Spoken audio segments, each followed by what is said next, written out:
چاہت نے یہ بات کہی تھی لیکن اس کا اندازہ ایسا تھا جیسے سوال پوچھ رہی ہو۔ مناہل کو اس لڑکی پر رحم آیا جو بس اپنی محبت کو سب سے بچانا چاہ رہی تھی۔ ہماری منگنی میرے گھر والوں کی مرضی سے ہوئی تھی۔ میں نے بہرام کے لیے تب بھی ایسا کچھ نہیں سوچا اور اب تو بالکل ہی ایسا نہیں سوچتی۔ چاہت کے چہرے پر یہ بات جان کر اطمینان آیا تھا۔ تو پھر تم بھی انہیں بہرام بھائی بلایا کرو نا، جیسے میں فرزام بھائی کو بھائی بلاتی ہوں۔ چاہت کی معصوم بات پر مناہل ہنس دی۔ کیا لطیفہ تو نہیں سنایا میں نے بھائی؟ بس ایک بار بھائی بلا لو، مجھے سکون ہو جائے گا۔ مناہل نے حسرت سے اس لڑکی کے چہرے پر اطمینان دیکھا۔ اس کی باتوں سے اندازہ ہو رہا تھا کہ اسے بہت لاڈوں سے پالا گیا ہے، اور اگر مناہل کے ماں باپ زندہ ہوتے تو شاید مناہل بھی اس کے جیسی ہوتی۔ ٹھیک ہے، میں انہیں بہرام بھائی بلا لیا کروں گی۔ چاہت اب کھل کر مسکرائی۔ شکریہ مناہل۔ چاہت کے اٹکنے پر مناہل نے اپنا نام بتایا۔ اوہ، میرا نام چاہت ہے۔ اگر تم خان جی کو بھائی بلاتی رہو گی تو ہم دوست بن جائیں گی۔ آخر کار تمہاری جیٹھانی ہوں میں۔ تو کیا ہوا، میرے خان جی فرزام بھائی سے بس 5 منٹ بڑے ہیں، لیکن بڑے تو ہیں نا۔ چاہت نے اپنا ہاتھ مناہل کے سامنے کرتے ہوئے فرضی رعب سے کہا تو مناہل ہنس دی۔ وہ باتونی سی لڑکی اسے بہت پسند آئی تھی۔ بہت پیارا نام ہے تمہارا، ہے نا؟ میرے بابا نے رکھا تھا۔ تمہارا نام بھی پیارا ہے، لیکن کیا میں تمہیں من کہہ کر بلا لیا کروں؟ بڑا پیارا لگے گا مناہل سے من۔ مناہل نے اسے بتانا چاہا کہ فرزام پہلے سے ہی اسے من بلاتا ہے، لیکن تبھی اس کے کانوں میں ایک گمبھیر آواز پڑی، نہیں، تم اسے مناہل ہی بلا سکتی ہو، من وہ صرف میرے لیے ہے۔ فرزام کی آواز پر چاہت نے اسے دیکھا۔ لو آ گئے بھائی، اٹھ جاتی ہوں میں شرارت سے، ورنہ کہیں گے میری بیوی کے پاس ہی کیوں بیٹھی ہو۔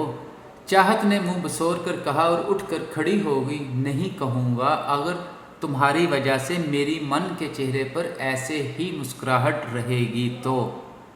فرزام کی بات پر مناہل کو اندازہ ہوا کہ وہ کب سے چاہت کی باتوں پر مسکرا رہی تھی، تو اپنا سر جھکا گئی۔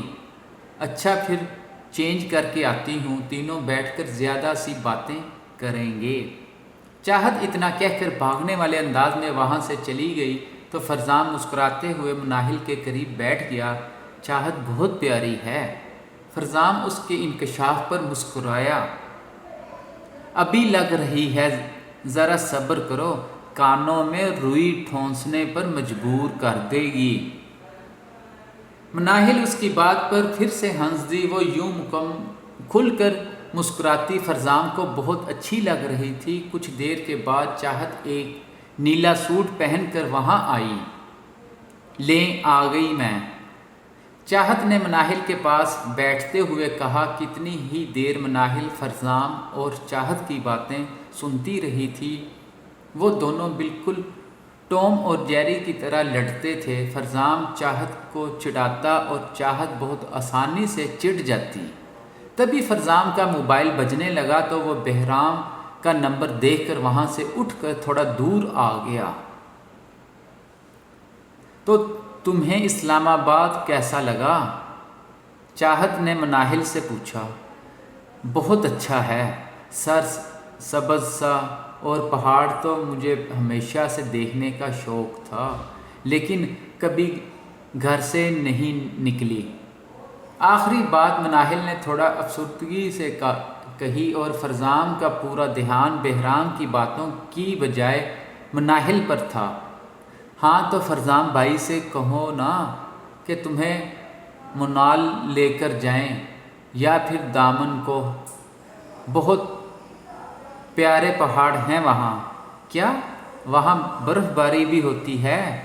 مناہل کے سوال پر چاہت کہکہا لگا کر ہنس دی اور فرزام نے بہت مشکل سے اپنی ہنسی کو دبایا۔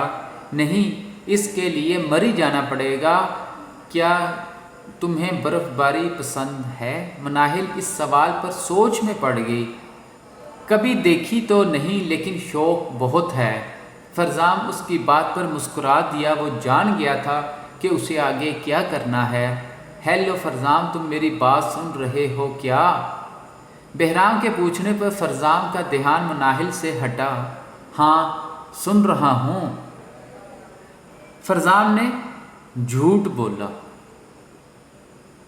رہنے دو، جانتا ہوں ایک لفظ نہیں سنا تم نے، میں خود سب دیکھ لوں گا، بہرام نے کہا اور فون بند کر گیا۔ فرزام ابھی بھی وہیں کھڑا مناہل کو دیکھ رہا تھا، جو چاہت سے باتیں کرتے کوئی اور ہی لڑکی لگ رہی تھی، وہ لڑکی جو ہر پل ڈرنے کی بجائے مسکرا کر جینا پسند کرتی تھی۔ فرزام سمجھ گیا کہ مناہل کے اندر ابھی بھی خوش رہنے کی چاہ باقی تھی۔ فرزام کو بس اس چاہ کو بند خول سے باہر نکالنا تھا، اور وہ جانتا تھا کہ اسے یہ کیسے کرنا ہے۔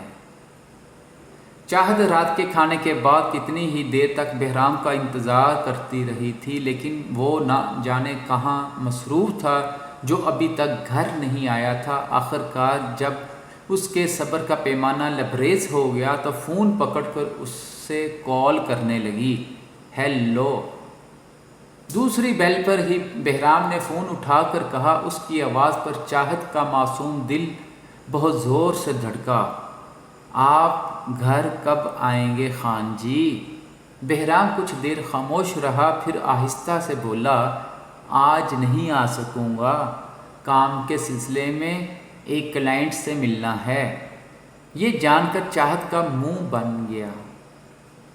لیکن میں نے آپ کے انتظار میں کھانا بھی نہیں کھایا، سوچا تھا آپ آئیں گے تو ساتھ۔ بس چاہت اپنا یہ بچپنا ختم کرو، اب بہت برداشت کر لیا میں نے۔ تمہیں لگتا ہے کہ تمہاری غلطی بھلا کر اتنی آسانی سے تمہیں معاف کر دوں گا تو غلط سوچ رہی ہو تم نے مجھے وہ کرنے پر مجبور کیا جو میں چاہ کر بھی نہیں کرنا چاہتا تھا۔ اب اس کی سزا اتنی آسانی سے ختم نہیں ہونے والی۔ بہرام کے بری طرح سے ڈپٹنے پر چاہت کی آنکھوں میں آنسو آ چکے تھے۔ آپ ایسا کیوں کر رہے ہیں؟ یہ کوئی اتنی بڑی بات بھی نہیں خان جی کہ آپ مجھے اتنا ڈانٹیں۔ میں آپ سے پیار کرتی ہوں کہ میں اس قابل نہیں کہ آپ مجھ سے پیار کریں؟ چاہت نے روتے ہوئے پوچھا، اور اس کے رونے کی آواز پر بہرام نے اپنا موبائل اتنی زور سے پکڑا کہ وہ موبائل بمشکل ہی چکنا چور ہونے سے بچا۔ نہیں چاہت خانزادہ، میں ہی اس قابل نہیں کہ مجھے پیار کیا جائے۔ اس کی بات پر بہت سے آنسو چاہت کی آنکھوں سے نکلے۔ تمہیں پہلے بھی کہا تھا اور اب بھی یہی کہوں گا کہ تم نے ایک غلط شخص کو اپنے لیے چنا ہے۔ اب اپنے اس غلط فیصلے کو برداشت کرنا سیکھ لو۔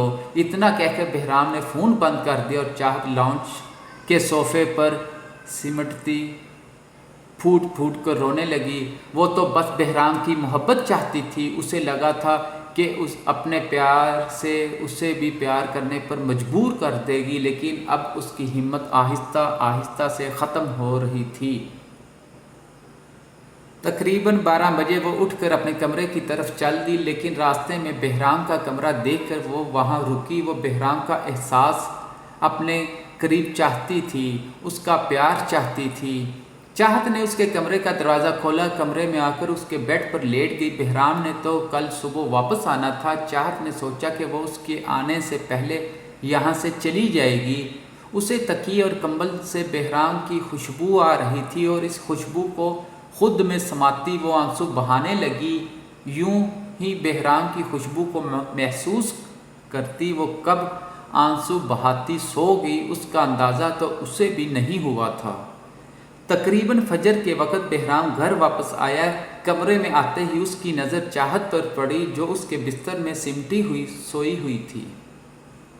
خود بخود بہرام کے قدم چاہت کی جانب اٹھے۔ چاہت کے چہرے پر موجود نشانوں اور سوجی ہوئی آنکھوں سے ظاہر ہو رہا تھا کہ وہ بہت دیر تک روتی رہی تھی۔ بہرام اس کے پاس بیٹھ گیا اور انتہائی نرمی سے اس کے گال کو چھوا۔ چاہت ہلکا سا کسمسائی لیکن اٹھی نہیں۔ میں تم سے محبت نہیں کر سکتا چاہت۔ تو کیا ہوا؟ تمہیں چاہنا میری سب سے بڑی خواہش ہے۔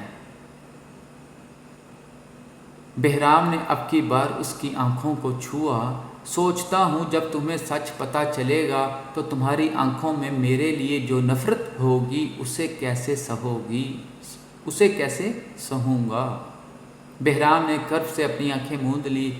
اس وقت وہ سرد مہر سا بہرام نہیں لگ رہا تھا۔ اس وقت تو وہ ایک انتہائی بکھرا ہوا شخص لگ رہا تھا، اور اگر تمہیں ٹوٹ کر چاہنے لگا تو تمہاری وہ نفرت تو مجھے مار ڈالے گی چاہت۔ ایک آنسو بہرام کی آنکھ سے بہہ کر چاہت کے گال پر گرا۔ مجھے محبت کے لیے مجبور مت کرو چاہت۔ بہرام چاہت کے ساتھ نیند دراز ہوا اور اپنا چہرہ اس کی گردن میں چھپا لیا۔ اپنی گردن پر بہرام کی داڑھی کی چبھن محسوس کرتی چاہت ہلکا سا کسمسائی، لیکن اپنی گہری نیند کی وجہ سے سوئی رہی۔ اپنے ماں باپ کو جان سے زیادہ چاہا تھا میں نے۔ بہرام کے آنسو چاہت کی گردن میں جذب ہو رہے تھے۔ انہیں کھو کر تو زندہ ہوں چاہت، لیکن تمہیں چاہنے کے بعد کھو نہیں پاؤں گا۔ بہرام نے اس کے نازک وجود کو اپنی مضبوط آغوش میں بھر لیا، جیسے کہ اسے خود میں چھپانا چاہ رہا ہو۔ تمہاری محبت وہ کر جائے گی چاہت جو کوئی نہیں کر پائے۔ بہرام خانزادہ کو فنا کر دے گی۔ بہرام نے کرب سے کہا اور اپنی چاہت کو خود کے قریب محسوس کرتا سکون سے اپنی آنکھیں موند گیا، کیونکہ وہ جانتا تھا کہ یہ سکون بس پل بھر کا تھا۔ صبح ہوتے ہی اسے چاہت کے لیے پھر سے وہی سرد مہر سا بہرام بن جانا تھا۔ مناہل گھبراتے ہوئے بیڈ پر بیٹھی تھی۔ فرزام نہ جانے کہاں گیا تھا جو ابھی تک واپس نہیں آیا تھا۔ آدھی رات ہو چکی تھی اور مناہل کو ایک پل کے لیے بھی نیند نہیں آ رہی تھی۔ وہ خود کو سمجھ نہیں پا رہی تھی۔ فرزام قریب ہوتا تھا تو اس کی معنی خیز باتوں اور اس کی بولتی آنکھوں سے ڈر لگتا تھا۔ اب جب وہ دور تھا تو ایک انجانا خوف اس پر حاوی ہو رہا تھا۔ کیا تھا یہ؟ فرزام خانزادہ جو پل بھر میں اس کے لیے نئی پریشانی بن گیا تھا۔ دروازہ کھلنے کی آواز پر مناہل گھبرا کر اٹھ بیٹھی، لیکن فرزام کو وہاں دیکھ کر اس نے سکھ کا سانس لیا۔ کہاں تھے آپ اتنی دیر تک؟ مناہل کے سوال پر فرزام مسکرا دیا اور اس کے قریب آیا۔ کیا ہوا؟ مجھے مس کر رہی تھی؟ فرزام اس کے پاس بیٹھا تو مناہل گھبرا کر خود میں سمٹی اور کمبل کو مٹھی میں جکڑ لیا۔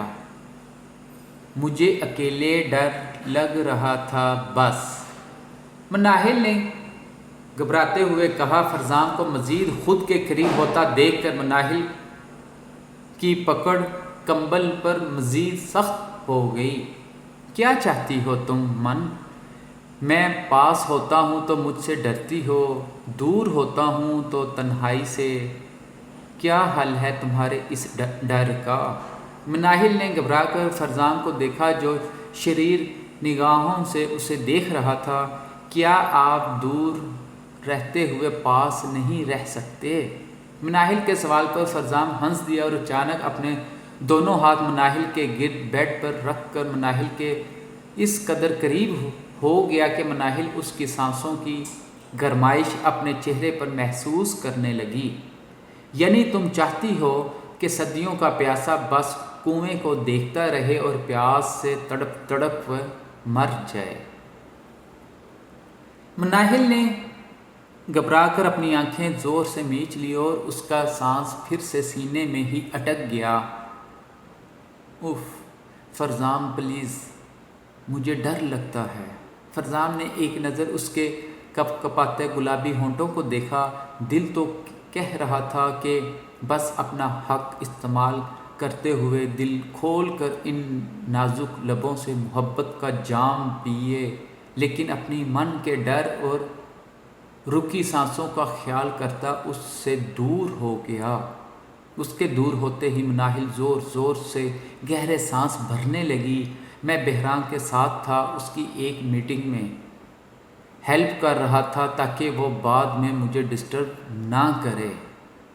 فرزام کی بات پر مناہل نے آنکھیں کھول کر حیرت سے اسے دیکھا۔ آپ کہیں جا رہے ہیں کیا؟ فرزام کے گال پر ڈمپل نمایاں ہوا۔ جا تو رہا ہوں، لیکن میں ہی نہیں تم بھی۔ مناہل نے ناسمجھی سے اسے دیکھا۔ ہم دونوں کل ایک ہفتے کے لیے مری جا رہے ہیں۔ مناہل کا سانس ایک بار پھر سے سینے میں ہی اٹک گیا۔ کیوں؟ کیوں نہیں میرا جنون؟ شادی کے بعد سب کپلز ہنی مون پر جاتے ہیں۔ میرا پلان تو سوئٹزرلینڈ کا تھا، لیکن بہرام صاحب کا حکم ہے کہ زیادہ دور مت جاؤں۔ مناہل کی گھبراہٹ میں اضافہ ہو گیا۔ اب وہ بے چینی سے اپنے ہاتھ مسلنے لگی تھی۔ میں نہیں جانا چاہتی۔ کیوں؟ فرزام نے اسے گہری نگاہوں سے دیکھتے ہوئے پوچھا۔ مجھے آپ کے ساتھ اکیلے کہیں نہیں جانا۔ سٹائلش مونچھوں تلے انابی ہونٹ پھر سے مسکرا دیے۔ فرزام نے ایک سگریٹ سلگا کر ہونٹوں میں لیا اور مناہل کے قریب آ کر اسے ایک جھٹکے سے ہاتھ سے کھینچ کر اپنی باہوں میں لے لیا۔ تمہیں کیا لگتا ہے میرا جنون؟ اگر میں تمہارے قریب آنا چاہوں تو یہاں تم مجھے روک لو گی؟ فرزام کی سانسوں کی حرارت کے ساتھ سگریٹ کی مہک اپنے بہت قریب محسوس کر کے مناہل سوکھے پتے کی مانند کانپ گئی۔ بولو، اگر ابھی اپنا حق لینا چاہوں تو روک لو گی مجھے؟ فرزام نے گہرا کش لے کر دھواں اس کی نازک گردن پر چھوڑا تو مناہل کا رواں کانپ اٹھا۔ نہیں، میں آپ کے مقابلے بہت کمزور ہوں، مناہل نے اٹکے سانس سے کہا، اور یہ بات کہتی اس کی پلکیں نم ہو گئی۔ فرزام نے اس کا ایک آنسو اپنے ہونٹوں پر چونا۔ ایک بات یاد رکھنا من، میں کبھی تم سے زبردستی نہیں کروں گا۔ تمہارے قریب تب ہی آؤں گا جب تم مجھے بلاؤ گی، لیکن اس کا مطلب نہیں کہ میری گستاخیوں سے بچی رہو گی تم۔ فرزام اس کے ہونٹوں کے اتنا قریب ہو گیا کہ مناہل کو اس کی مونچھیں اپنے ہونٹوں پر محسوس ہونے لگی۔ اس لیے اب خود کو مضبوط کرنا شروع کر لو میرا جنون، اور اس ڈر سے لڑنا سیکھو، کیونکہ تمہارا شوہر بہت بے صبر ہے۔ اتنا کہہ کے فرزام نے اسے چھوڑا تو مناہل جلدی سے اس سے دور ہوئی اور اپنے آپ کو کمبل کے پیچھے چھپا لیا۔ اس کی اس معصوم حرکت پر فرزام نے مسکراتے ہوئے سگریٹ کا گہرا کش لیا۔ یہ کمبل اتنا مضبوط نہیں من کہ تمہیں بچا لے، تیار رہنا، کل ہم مری جا رہے ہیں۔ اتنا کہہ کر فرزام اپنے کپڑے پکڑ کر واش روم میں بند ہو گیا اور مناہل اپنا جب سے اٹکا سانس بحال کرنے لگی۔ فرزام کی حرکتیں اسے ڈراتی تھی، لیکن پھر بھی نہ جانے کیوں وہ اس کی قربت میں ہی محسوس کرتی تھی۔ مناہل کو لگنے لگا تھا کہ یہ شخص اسے پاگل کر کے رکھ دے گا۔